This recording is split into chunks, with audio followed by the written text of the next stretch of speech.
ہماری پوری کوشش ہے کہ جس طرح پہلی لہر جو ہے اس سے ہم نے نپٹا، دوسری لہر سے نپٹا، اسی طرح سے ہم جو تیسری لہر ہے اس سے بھی ہم جو ہے وہ اس وقت جو ہے وہ تقریباً نبٹ سکے۔ اور تھوڑا سا میں آپ کو یہ بھی بتا دوں، گجرانوالہ میں اس وقت 88% وینٹیلیٹر جو ہیں وہ آکوپائڈ ہیں، ملتان میں 85%، لاہور میں 83% اور مردان میں 60% وینٹیلیٹرز جو ہیں وہ آکوپائڈ ہیں۔ آکسیجن بیڈز جو ہیں وہ گجرانوالہ میں 85%، پشاور میں 77%، سوابی میں 71% اور مردان میں 68% جو ہیں وہ اس وقت جو ہیں وہ آکوپائڈ ہیں۔ 24 اپریل کو پاکستان میں کل جو کووڈ کیسز تھے وہ 86,529 تھے۔ ان میں پنجاب میں سب سے زیادہ ہیں 23,590، سندھ میں 12,786۔ کے پی کا ہمارے لیے بہت ایک ورنگ سچویشن ہے، کیونکہ کے پی میں کئی جگہوں کے اوپر جو کرونا کی ریشو ہے وہ 40% تک بھی پہنچ گئی ہے۔ مثلا مردان جو ہے وہاں پہ تقریباً اس وقت 40% کے قریب جو ہے وہ ریشو جو ہے وہ پہنچ گئی ہے۔ بلوچستان اور گلگت بلتستان کی صورتحال نسبتاً باقی ملک سے جو ہے وہ بہتر ہے، اور اس کی وجہ سے ہمارا ایک اوور آل جو ہماری ایک سال کی جیسا میں نے کہا کہ جو تیاری تھی اس کی وجہ سے ہمارا اس وقت سچویشن جو ہے وہ ابھی تک اتنی خراب نہیں ہوئی ہے۔ 560 وینٹیلیٹرز اس وقت پورے پاکستان میں جو ہیں وہ آکوپائڈ ہیں، اور ہماری دعا یہ ہے کہ اس وقت یہ جو ہماری جو کرونا کی یہ لہر ہے وہ جلد اس ہفتے نیچے آئے، اور خصوصاً کراچی جو ہے وہ اس لہر سے بچ سکے۔ اور جہاں تک اس وقت ہماری حکومت کی جو پوری کوشش رہی ہے، پچھلے ایک سال میں ہم نے پوری کوشش کی کہ جو کرونا کے جو معاملات ہیں اس میں کمپلیٹ لاک ڈاؤن سے بچا جا سکے۔ کمپلیٹ لاک ڈاؤن میں ہمارا جو بنیادی مسئلہ آتا ہے وہ آتا ہے کہ جو ہمارے دیہڑی دار ہیں، جو ہمارے غریب طبقہ ہے، اور پھر جو تاجر حضرات ہیں جنہوں نے اسی مہینے میں کمائی کرنی ہے، اگر مکمل لاک ڈاؤن لگا دیں گے تو ان کی جو سچویشن ہے اس کے اوپر بڑے برے اثرات مرتب ہوں گے۔ تو ہماری اپیل بھی ہے، درخواست بھی ہے تمام اپنے خصوصاً جو ہمارے تاجر برادری ہے اور جو ہمارے لوگ ہیں جو کہ باقی لوگ اس وقت جو کام کر رہے ہیں، کہ آپ کم از کم اپنے SOPs جو ہیں ان کو فالو کریں، کیونکہ اگر ہم نے الٹیمیٹلی لوگوں کی زندگیاں اگر خطرے میں آئیں گی تو پھر یہ معیشت جو ہے ظاہر ہے یہ پیچھے رہ جائے گی، اور لوگوں کی زندگیاں زیادہ اہم جو ہیں وہ ہیں۔ سو ہمیں اس کے لیے ڈراسٹک اقدامات کرنے پڑیں گے جس میں لاک ڈاؤن بھی شامل ہے۔ ہم مکمل لاک ڈاؤن کو پرائم منسٹر صاحب نے رجسٹ کیا ہے، انہوں نے ہمیشہ کوشش کی ہے کہ ایک ایسا سسٹم ہم نافذ کریں جس میں کہ چیزیں جو ہیں وہ بہتری کی طرف جا سکیں، اور ہم اس کو جو ہے وہ مکمل لاک ڈاؤن نہ ہو تاکہ ایک معیشت کا پہیہ جو ہے وہ چلتا رہے۔ لیکن اگر ایک ہفتے تک یہ معاملات جو ہیں وہ نیچے نہیں آئے تو پھر ہمیں مکمل لاک ڈاؤن کا بھی جو ہے وہ سوچنا پڑے گا۔ میں یہاں پہ ذرا آج آ رہی تھی کراچی میں مریم نواز شریف صاحبہ، مجھے خوشی ہے کہ انہوں نے بھی اس کو جو ہے اپنا دورہ ملتوی کیا ہے۔ یہ ایک مثبت پیش رفت ہے، اور ہماری جو سیاسی جماعتیں ہیں ان کو ایک سیریس اس کے اوپر اپنی جو ان کی کارروائیاں ہیں ان کو دیکھنا پڑے گا، اور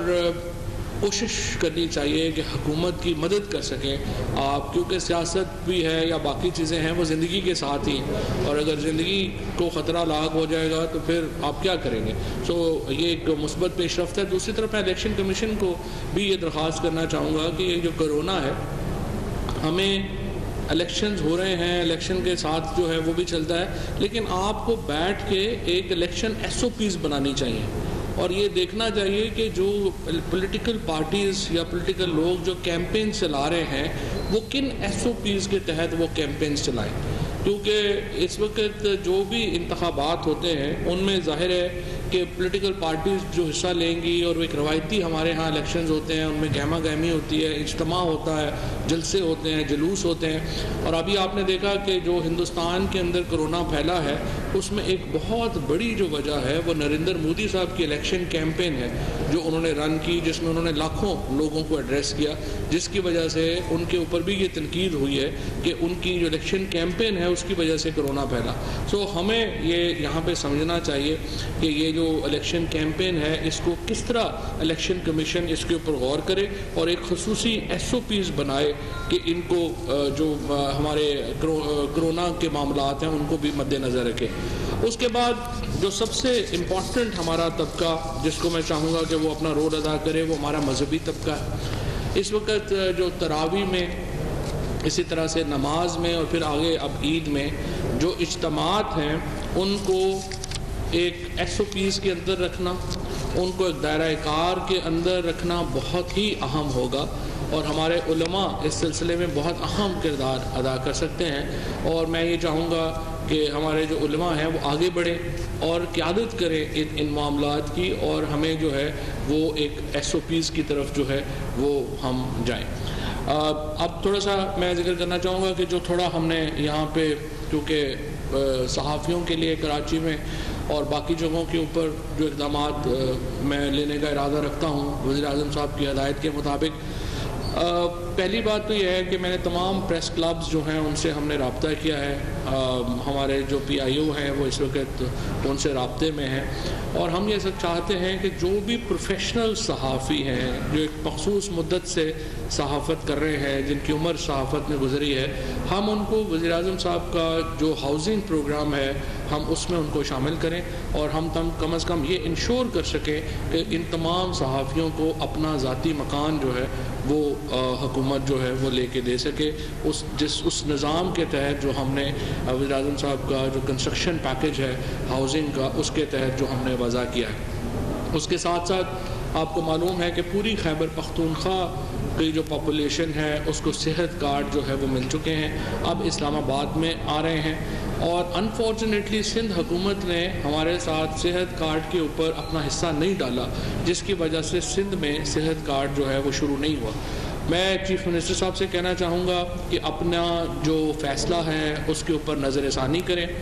اور ہم سندھ میں بھی یہی پروگرام جو ہے صحت کارڈ کا یہ لانا چاہتے ہیں. باقی جو پنجاب میں خیبر پختونخوا میں اس پروگرام کے اوپر عمل درآمد ہو رہا ہے اور ہم صحافیوں کو ایک خصوصی پیکج کے تحت صحت کارڈ میں لا رہے ہیں جہاں پہ وہ 10 لاکھ روپے تک کا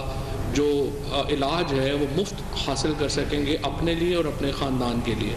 اور ہم سندھ کے عوام کو بھی یہی سہولت جو ہے وہ لانا چاہتے ہیں اور ہم چاہتے ہیں کہ جو چیف منسٹر صاحب ہیں وہ اس معاملے کے اوپر غور کریں اور ہمارا جو ہے وہ ہاتھ بٹائیں. اس کے علاوہ ہم نے جو تمام جو پرنٹ میڈیا کا اور جو الیکٹرانک میڈیا کا ایڈورٹیزمنٹ کے ایشوز تھے ان کو ریزالو کرنے کی طرف ہم بڑھ رہے ہیں اور اس کے بعد اب زیادہ تر جگہوں کے اوپر جو ہمارے کارکن صحافیوں کی تنخواہیں ہیں ان کا مسئلہ نہیں ہونا چاہیے اور PPA کے ساتھ بھی اور APNS کے ساتھ بھی میں نے یہ معاملہ اٹھایا ہے کہ اب یہ جو آپ کی تنخواہوں کا ایشوز ہیں یہ اس کو ریزالو کرنا ضروری ہے اور اس کو آپ ریزالو کریں اور جہاں پہ نہیں ریزالو ہوگا وہاں پہ بھی ہم مالکان کی بھی اور کارکن صحافیوں کی بھی مدد کریں گے کہ وہ اس مسئلے کو اوپر جو ہے وہ آگے بڑھ سکیں. کیونکہ ہمارے ہاں جس قسم کی اس وقت ہم نے دیکھا ہے کہ سچویشن ہوئی ہے اس میں جو ہماری تنخواہ دار طبقہ ہے اس کے اوپر دباؤ آیا ہے اور اس دباؤ کو کم ہم کرنے کے لیے پوری کوشش کر رہے ہیں. ابھی بھی آپ دیکھیے کہ جو رمضان پیکج ہے رمضان کے اوپر حالانکہ بہت خیال تھا کہ رمضان آئے گا تو مہنگائی کی نئی لہر آئے گی، لیکن اللہ کا شکر ہے کہ رمضان کے بعد جو قیمتوں میں جو کل محکمہ شماریات نے اپنا جو اناؤنس کیا ہے اس وقت مہنگائی کی ریشو تو اس میں کمی آئی ہے بجائے بڑھنے کے اس میں کمی آئی ہے. تو کافی طویل عرصے کے بعد ہم دیکھ رہے ہیں کہ ایک استحکام نظر آ رہا ہے پاکستان کی معیشت میں اور اس معیشت کے استحکام کو رواں دواں رکھنے کے لیے ضروری ہے کہ ہم ایک چیپ پالیٹکس میں نہ پڑیں. چھوٹے ایشوز جو ہیں وہ ہوتے ہیں ان میں ہم نہ پڑیں. فار ایگزامپل جس طریقے سے ہم نے دیکھا کہ یہ جو کالعدم جو تحریک تھی لبیک اس کے اوپر ہم نے معاملے کو جس طریقے سے سلجھایا اس کے نتیجے میں ایک طرف سیاسی استحکام واپس آیا ہے، دوسری طرف لوگوں کی جان اور مال کی جو حفاظت ہے وہ ہو سکی ہے اور ریاست نے اپنے ریٹ کو بھی کمپرومائز نہیں کیا. اپوزیشن پارٹیز کو چاہیے کہ اس کے اوپر کوئی سیاست جو ہے وہ نہ کریں اور پاکستان کے استحکام کے لیے سنجیدگی سے اس معاملے کے اوپر آگے بڑھیں. اور ہم اس وقت سیاست میں تو بہت تلخی جو ہے وہ پاکستان کے مفاد میں نہیں ہے. ہم سیاست میں تلخیوں کو کم کرنا چاہتے ہیں. ہم نے اپنا جو الیکٹورل ریفارمز کا پروسیس جو ہے وہ الیکٹورل اصلاحات کی, انتخابی اصلاحات کی جو ہم نے تجاویز اپنی ہیں وہ اسمبلی میں رکھ دی ہیں. ہم چاہتے ہیں کہ اپوزیشن کو ان انتخابی اصلاحات کو وہ دیکھے, اور اگر وہ ان انتخابی اصلاحات سے مطمئن نہیں ہے تو اپنی انتخابی اصلاحات لے کے آئے. ہم ان کو بھی چلانے کے لیے تیار ہیں, ان کو بھی دیکھنے کے لیے تیار ہیں. پرائم منسٹر صاحب نے اسپیکر صاحب کو خط لکھا, اسپیکر صاحب نے اپوزیشن کو خط لکھا. اس کے ساتھ ساتھ جو دوسرا معاملات ہیں, چاہے وہ جوڈیشل ریفارمز کی بات ہے, چاہے وہ کرمنل جسٹس سسٹم ریفارمز کی بات ہے, ہم اس کے اوپر کھلے دل کے ساتھ اپوزیشن کے ساتھ بیٹھ کے ان کو آگے چلانا چاہتے ہیں. لیکن اگر آپ بچوں جیسی حرکتیں کریں گے, جیسے ہم نے آخری اسمبلی سیشن میں دیکھا کہ شاہد خاقان عباسی صاحب جو ملک کے وزیر اعظم رہ چکے ہیں, جس طریقے سے انہوں نے اسپیکر کے ساتھ جو رویہ اختیار کیا, اس کے بعد جس طریقے سے رانا ثناء اللہ صاحب جو رویہ اختیار کر رہے ہیں, یا جو اس وقت خصوصاً پی ایم ایل این کے لوگ رویہ اختیار کر رہے ہیں, تو لگتا یوں ہے کہ وہ سیاست کو تلخ رکھنا چاہتے ہیں. ہم تو سیاست کو ایک اس طرح سے لے کے چلنا چاہتے ہیں جو آئین اور قانون کے مطابق ہے. اگر آپ اپنے مقدمات کو, شہباز شریف صاحب جو ہیں وہ اپنا کیس لڑے ہیں, ان کو ضمانت ہوئی ہے, اب وہ ضمانت کی جو وجوہات ہیں ہم اس سے ایگری نہیں کرتے, کیونکہ دیکھیے شہباز شریف صاحب کے اوپر جو کیسز تھے وہ زبانی ایویڈنس کے اوپر تو بنے نہیں ہیں. $15 ملین کی جو ان کی رقم ہے جو باہر گئی, اور پھر وہ بینکنگ سسٹم کے ذریعے واپس آئی, کسی کا کوئی اورل ایویڈنس تو ہے نہیں. سو بجائے اس کے کہ وہ کیسز کے فیصلے ہوں, وہ کیسز جو ہیں وہ لمبے جا رہے ہیں اور ان میں ضمانتیں ہو رہی ہیں. تو میں یہ سمجھتا ہوں کہ یہ اس طرح کے مقدمات جو ہیں ان کا ہونا چاہیے, لیکن اس کا مطلب یہ نہیں ہے کہ ہم اس کو جو ہے وہ ہم عدالتوں کے سامنے, عدالتوں کے اوپر ہی حملے کر دیں. سو ہم آئین اور قانون کو بالا تر سمجھتے ہیں, اور اس کے ساتھ جو ہے وہ ہم آگے چل رہے ہیں. اور یہی جو ہے ہم سندھ حکومت کے ساتھ بھی جو پوری کوآپریشن ہے وہ ہم کر رہے ہیں. سندھ حکومت کی طرف سے اگر کوآپریشن نہیں ہوتی, اور کئی جگہوں پہ جس طرح سے یہ میں نے صحت کارڈ کا آپ کو معاملہ دیا ہے, اسی طریقے سے خود پیپلز پارٹی نے یہ وعدہ کیا تھا کہ فاٹا کا جو پیسہ ہے جو NFC سے فاٹا کو دیا جائے گا وہ فاٹا کو نہیں ملا.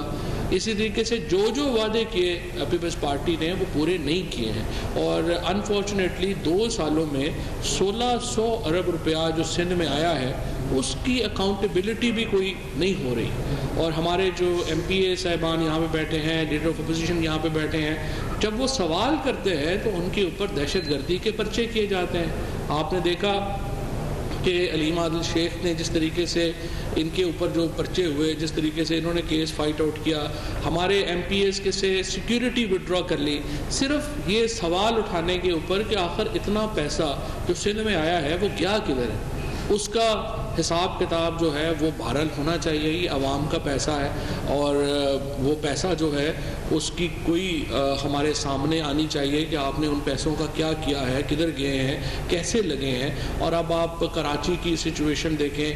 وہ کراچی والے کہہ رہے ہیں کہ نہیں, ان کو بتایا جاتا ہے کہ نہیں ہم نے تو اور علاقوں میں لگا دیے ہیں. اور علاقوں میں دیکھیں تو دیکھیں گھوٹکی کا کیا حال ہے, جس کے اوپر آپ تیل کی سبسڈی لے رہے ہیں. آپ اس وقت اگر سندھ کو جو تیل میں گیس کی جو سب سے زیادہ سبسڈی مل رہی ہے وہ تو گھوٹکی کی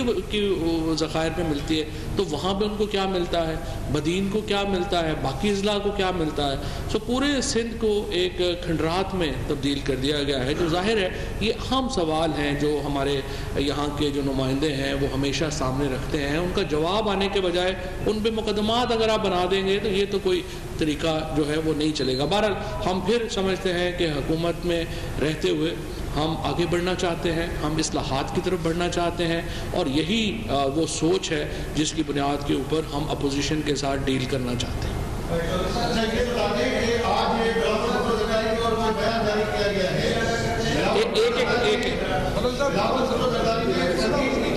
ایک ایک کر کے